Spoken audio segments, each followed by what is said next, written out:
ನಮಸ್ಕಾರ ವೀಕ್ಷಕರೇ, ಸವಾಲ್ ಟಿವಿಗೆ ಸ್ವಾಗತ. ನಾನು ನಿಮ್ಮ ಮನೋಹರ್. ಸನಾತನ ಧರ್ಮ ಎಂದರೇನು? ಅದರ 5 ನಿಯಮಗಳೇನು? ಸನಾತನ ಧರ್ಮ ಎಂದರೇನು? ಅದೊಂದು ಧರ್ಮವೇ ಎಂದು ನೋಡುವುದಾದರೆ ಅಲ್ಲ. ಸನಾತನ ಧರ್ಮ ಎಂಬುದು ಬದುಕು ಹೇಗಿರಬೇಕೆಂದು ಹೇಳುವ ನಿಯಮಗಳಾಗಿವೆ. ಈಗಿನ ಕಾಲದಲ್ಲಿ ನಿಯಮಗಳೆಂದರೆ ಪೊಲೀಸ್, ಕೋರ್ಟ್, ಸಂವಿಧಾನ ಎಂಬುದೇ. ಸನಾತನ ಧರ್ಮದಲ್ಲಿ ಕೆಲವೊಂದು ನಿಯಮಗಳನ್ನು ಹೇಳಲಾಗಿದೆ.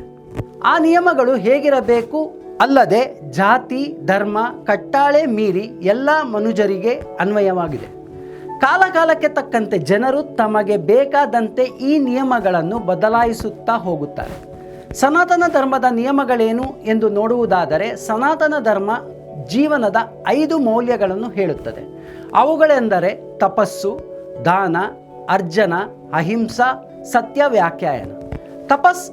ತಪಸ್ಸು ಎಂದರೆ ದೇವರಿಗೆ ಅಥವಾ ನಿಮ್ಮ ಕೆಲಸಕ್ಕೆ ನೀವು ನಿಮ್ಮನ್ನು ಸಮರ್ಪಿಸಿ.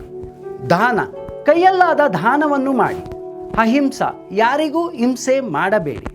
ಅರ್ಜನ ಎಂದರೆ ನೇರವಾಗಿ ಮಾತನಾಡಿ. ಸತ್ಯ ವ್ಯಾಖ್ಯಾನ, ಯಾವಾಗಲೂ ಸತ್ಯವನ್ನೇ ಹೇಳಿ. ಇವು ಸನಾತನ ಧರ್ಮದ ಪ್ರಮುಖ ಉದ್ದೇಶಗಳಾಗಿವೆ. ಈ ನಿಯಮಗಳನ್ನು ಜಾತಿ ಧರ್ಮವನ್ನು ಮೀರಿ ಎಲ್ಲರಿಗೂ ಅನ್ವಯಿಸುವಂತಿದೆ. ಅಲ್ಲದೆ ಸನಾತನ ಧರ್ಮೀಯ ಮಹತ್ವವನ್ನು ಹೇಳುತ್ತದೆ.